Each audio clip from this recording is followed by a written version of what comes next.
Polar బేర్లు గురించి కొన్ని ఆసక్తికరమైన విషయాలు. పోలార్ బేర్లు మంచి ఈతగాళ్ళు. అవి గంటల కొద్దీ ఈత కొట్టగలవు. ఇవి ప్రపంచంలోని అతిపెద్ద బేరు రకాలలో ఒకటి. ఒక పెద్ద మగ బేరు దాదాపు 10 పిల్లల బరువుకు సమానం. పోలార్ బేర్లకు 2 పొరల ఫర్ మరియు ఘనమైన కొవ్వు పొర ఉంటుంది. అవి వాటిని మంచులో చలి వేయకుండా కాపాడుతుంది. వాటి తెల్ల ఫర్ కింద పోలార్ బేర్లకు నలుపు చర్మం ఉంటుంది. ఇది సూర్యరశ్మి వేడిని ఆమోదించేందుకు ఉపయోగపడుతుంది. పోలార్ బేర్లు అద్భుతమైన వేటగాళ్ళు మరియు ఎక్కువగా సీల్ మాంసం తినడం ఇష్టపడతాయి.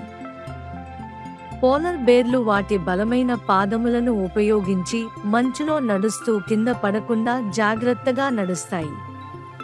వాటి వాసన గుర్తించే శక్తి అద్భుతం. అవి సీల్ని మైళ్ళ దూరం నుండి గుర్తించగలవు. తల్లి పోలార్ బేర్లు తమ బిడ్డలను ఎంతో జాగ్రత్తగా పెంచుతాయి. అవి 2 సంవత్సరాలు కంటే ఎక్కువ సమయం తమ పిల్లలను చూసుకుంటాయి. పోలార్ బేర్లకు వాటి పాదాల్లో మృదువైన ప్యాడ్స్ ఉంటాయి. దీనివల్ల అవి మంచులో నిశ్శబ్దంగా నడవగలవు. కొన్నిసార్లు పోలార్ బేర్ల ఫర్ వేసవిలో సూర్యరశ్మి వల్ల పసుపు రంగులో కనిపిస్తుంది. పోలార్ బేర్లు నిజంగా అద్భుతమైన జీవులు.